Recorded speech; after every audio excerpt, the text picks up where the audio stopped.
ما انت ممكن تبقى كويس، ما انت اصلا استقلت عشان تبقى كويس وعشان بتحب النادي، بصرف النظر عن الظروف الداخليه. ليه؟ ليه تشويه؟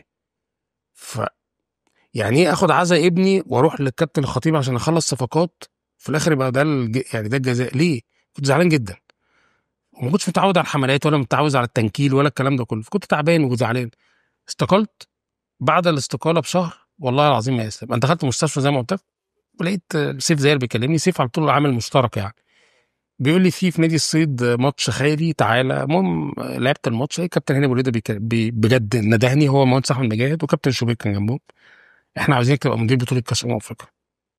اقسم بالله كل المناصب اللي مسكتها ولا حاجه ساعت ليها. اقسم بالله مسكت كاس افريقيا مساعده، الدوله ليها دور، ربنا سبحانه وتعالى كرمك، مع ان منتخب مصر خرج. بعد ما خلصت لقيت نفسي في الاتحاد الدولي كلجنه خماسيه، نورماليزيشن كوميتي، اتحاد الكوره ما اتحاد دولي، احنا لجنه من اتحاد دولي. اتحاد الكوره لجنه خماسيه، دخلت خلصت.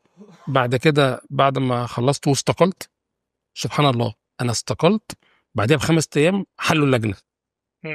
هتقول لي انت كنت خبيث وعارف والله اقسم بالله العظيم ما كنت عارف اي حاجه، مش عارف اي حاجه، وكنت عاوز استقيل. بس عندي مهمه اللي هي نخلص كل حاجه مع استاذ عمرو الجلالي. انا قايل له من اول يوم، قلت له هنخلص اللائحه وهنخلص وبعد اذن حضرتك انا لازم استقيل.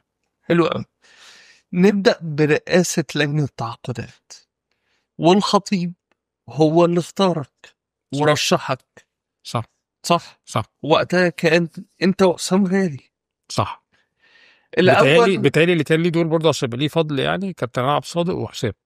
اوكي، بتهيألي هم ليهم برضه على دور. عبد صادق وحسام غالي. والحاج عبد الوهاب، الحاج عبد الوهاب ده الحاج محمد عبد الوهاب. لا، الحاج عبد الوهاب ده شخص فاضل اهلاوي جدا في السعوديه، اوكي راجل جميل جدا.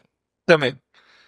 لكن في النهاية كل ده الترشيح من حسام من على عبد صادق ممكن تترشح، لكن الموافقة بتيجي من مين؟ كابتن خطيب طبعا. اوكي. طبعا فالخطيب لو مش مقتنع بيك ولو مش شايف، صح وكان هو اللي رجعك النادي الاهلي، صح فاهمني؟ لما صح وقت صح. جوزيه والكلام ده كله، فبالتالي ليه بقى المشاكل والخلافات وانت ماشي من النادي الاهلي؟ ولا في مشاكل والله. هو كل اللي حصل ان احنا، اللي حصل ايه؟ اللي حصل ان احنا جينا اشتغلنا اتعملت لجنه. اللجنه دي لجنه يعني للتعاقدات. مم. هو ده الشكل الجديد. كنت انت رئيس لجنة التعاقدات، وحسام غالي لا، حسام كان منسق عام منسق عام. في لسه لجنه هقول. الكوره. ماشي اوكي، منسق عام.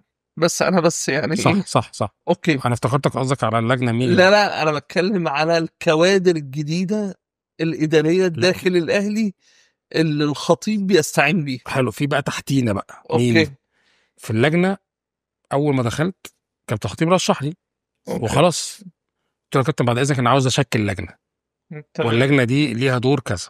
شرحت هذا الدور ده دور محلي ودور له بعد في الفريق الاول، في الناشئين، في حتى كمان التعاقدات الخارجيه، في البادجيتنج، في الشكل عامل ازاي. مم.